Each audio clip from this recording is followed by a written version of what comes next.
We practiced the kiss for the play at midnight. The audience wasn't there. I'm not jealous of bodies. I'm jealous of who gets rehearsal. Bodies will tell the truth if you let them. Rehearsal decides when the truth is allowed to speak. At midnight under the work lights, the stage smelled like dust and possibilities, and Marco stood on his mark with his hands in his coat pockets, playing the kind of character who gets forgiven because he knows where to look when he says sorry.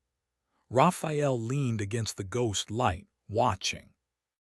He'd joined the production 3 days earlier as our intimacy coach, which meant he had the job of teaching our mouths how to lie in a way that made the audience believe the truth.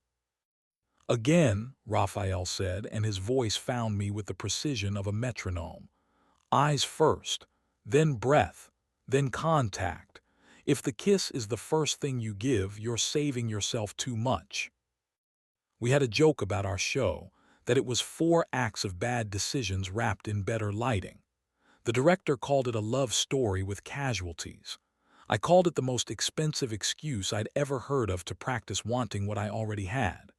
Marco is my partner off stage and on, which is a sentence that sounds like an accomplishment until you notice how many ways it can go wrong. We agreed months ago that the staged kiss didn't count. We agreed months later to stop agreeing. The rules on our fridge, soft commandments written in dry erase and held up by a rubber orange magnet, were starting to look like a critique more than a plan. Eyes, Raphael repeated. I looked at Marco and watched his pupils become the clocks I know too well. He smiled the second kind of smile he owns, the kind that floats near his teeth and then decides to live somewhere else. I let my shoulders fall the way my character's shoulders are supposed to, the way Marco's hand knows to fit under the curve when he's being the right version of himself. We breathed together. We let the silence take the front row. Contact, Raphael said, softer now. We moved through the choreography he'd built with us, fingers grazing lapel, thumb resting against jaw, lips meeting with a certainty we'd been renting by the hour. The kiss was slow and then a little rude about it, the way good ideas always disobey their first draft. Marco's mouth tasted like black coffee and patience. Mine gave him back both and a little more. Raphael stood far enough that his presence felt like permission, and close enough that my nervous system remembered he existed. Better, Raphael said when we parted. You're asking each other, not the air. He crossed the stage, lifted my chin with a single finger and adjusted how my face had decided to hold aftermath. His hand barely touched me. My body remembered it anyway. Mark the beat before the next line, he added, stepping back. That's where the audience will come up for air. We ran the scene twice more, the kiss becoming an argument our mouths were willing to have. Between runs, Raphael's notes slipped off his tongue like staged improvisations. This isn't about hunger, he said. Hunger is cheap. This is about recognition. That's why it's dangerous. He stood with one foot on the apron and one in the house, as if he always liked knowing where the edge was and what it would cost to step too far. After notes, he left us with a nod and a promise to send a video. He smelled like citrus and late trains, and when the door closed, the room became a secret again. Marco and I sat on the lip of the stage with our legs swinging into the orchestra pit like boys. The house lights turned the seats into a rumor of strangers who might forgive us if we made it worth their time. You were good, Marco said, his shoulder finding mine the way it always had. You felt like the line was about to become you. Funny, I said. You felt like you were trying not to let it. He laughed through his nose and tilted his head, so his mouth was closer to my ear than our contract preferred. I was busy trying not to apologize for nothing, he said. What are we doing after this run? Are we going to talk like people with a history or act like two who just met and can't decide if the hotel is worth its rate? We're going home, I said. I wanted that to sound like a decision. It sounded like a hope. At 2:06 a.m., the stage manager flipped the breakers, and the building shrugged itself into sleep. Raphael's email arrived while I was putting my scarf on, a link to the rehearsal footage, a note that said, "Watch the moment before you kiss. There's the scene," and a smiley face that did not belong in this kind of advice. Marco watched over my shoulder and let his chin rest where my shoulder ends. The camera had caught us from the darkness of row G, and in the small screen light I could see our silhouettes become a hypothesis. Marco's hand brushed my jaw as if my face were an instrument he knew how to play. He did not need to rehearse the moment before contact. He's always been good at almost. "Come over," he said when we were in the alley, the cold deciding to be useful. "I'll make the good tea. I'll pretend to know the difference between right now and later." My apartment smelled like the end of a day that had tried to be better than it was. The kettle sang its 7:05 song at the wrong time, because my body keeps business hours even when my brain is freelancing. Marco watched me pour as if he had just remembered he loved me. He set our mugs down, stood in front of me without his coat, and put both palms flat on the table like Raphael had said, like our therapist had said before him, like gods we invented and then denied. "Rules," Marco said. "Not tonight," I said, which is the closest I come to prayer. We kissed again, and this time the room didn't need to pretend to be anything but happy we'd arrived. He pressed me back against the counter, hands under my shirt with that slow, earnest heat that turns a torso into a statement. My mouth learned his name all over again, each syllable an old country we were finally citizens of. He worked my belt loose like he had solved a riddle, but the answer was gratitude instead of relief. I tugged his t-shirt over his head, and the way his stomach tightened under my hand made me forgive 3 years I had been saving for later. We moved to the couch because gravity had opinions, and I had a year of penance that needed fresh air. We didn't rush. We let our bodies finish the sentences our mouths had rewritten all night.